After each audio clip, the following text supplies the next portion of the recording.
Tonight, Denny Hamlin walks into Chicagoland Speedway as the betting favorite. He also walks in holding the Cup Series points lead. Just 1 point, but the lead is his. On paper, this should be a story about a driver riding momentum into a race he's expected to win, except the numbers tell a completely different story. A professional handicapping model looked at tonight's race and is doing something unusual, actively fading the favorite. Not hedging, not cautious, actively betting against Denny Hamlin winning at Chicagoland tonight, despite the odds, despite the points led, despite everything the sportsbooks think they know. And when you actually look at the specific numbers behind that call, it's hard to argue with the logic. So today, before the green flag drops, let's break down exactly why the smart money is going against NASCAR's own points leader tonight, what his real history at this track looks like, and what's actually at stake if the model turns out to be right. Stay with me. Welcome back to Freedom Line News, the channel where we don't just chase the drama, we break down what really happened. If you're new, hit subscribe. This community is growing every week. Let's get into it. Let's start with why Hamlin is favored at all, because on the surface it makes complete sense. He enters tonight leading the championship standings by a single point over Tyler Reddick, a lead he took over just last week at Sonoma. Sportsbooks have installed him as the outright favorite at plus 380 odds, with Reddick as the second choice. He's one of the only drivers in the field with genuine race experience at this exact track, having won here back in 2015. And Chicagoland itself is something of a mystery box tonight.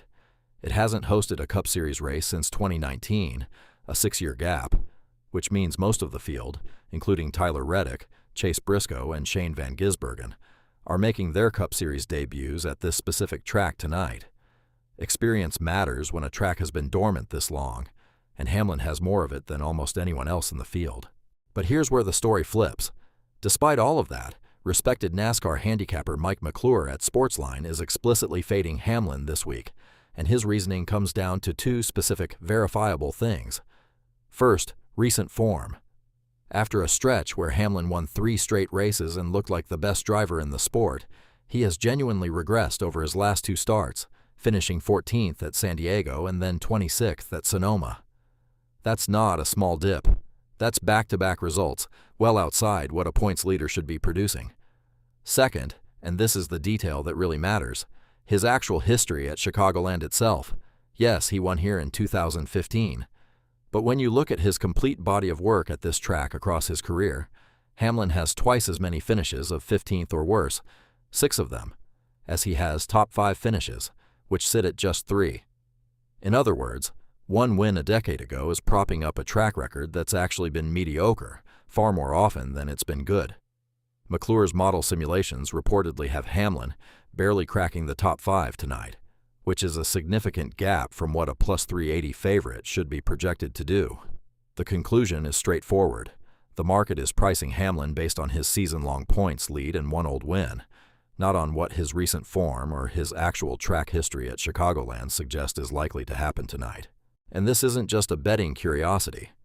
It plugs directly into the tightest championship battle of the season. Remember, Hamlin's lead over Reddick is exactly 1 point. 1. That's about as fragile as a points lead can possibly be. If the model's skepticism proves correct, and Hamlin has another underwhelming night while Reddick capitalizes, the points lead could flip right back before the weekend is even over, for the second time in as many races. And there's an added wrinkle worth knowing. Forecasters are calling for a 65% chance of thunderstorms around race time tonight, which adds a genuine unpredictability factor on top of everything else. A rain-shortened or weather-delayed race changes strategy calculus for everyone, and mistakes made under pressure in changing conditions tend to punish inconsistent form rather than reward reputation. So if not Hamlin, who does the model actually favor? A couple of names stand out.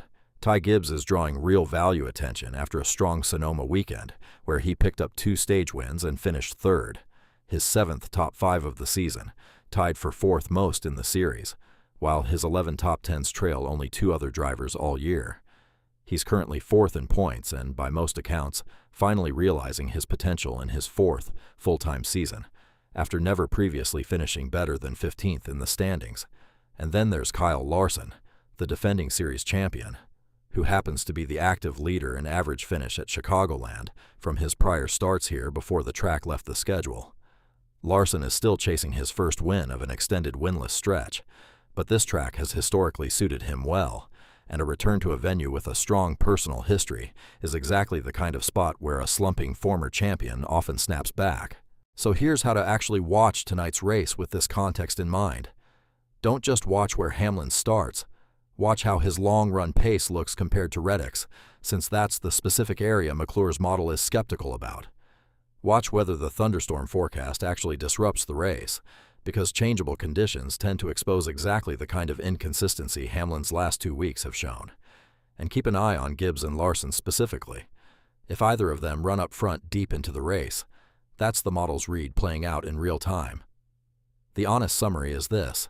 Denny Hamlin has every reason on paper to be the favorite tonight, and there's a real chance he proves the skeptics wrong and extends his lead. But the specific numbers, his own recent finishes, and his own actual history at this specific track suggest tonight is far less of a sure thing than the odds board implies. So now I want to hear from you. Do you think Hamlin defends the points lead and proves the model wrong tonight? Or does his rough recent form catch up to him at a track where his own history is shakier than people realize? And if he does struggle, does Reddick reclaim the points lead again this soon? Drop it in the comments, hit like, and subscribe to Freedom Line News, where we cover every NASCAR story with the detail it actually deserves. Thanks for watching. See you in the next one.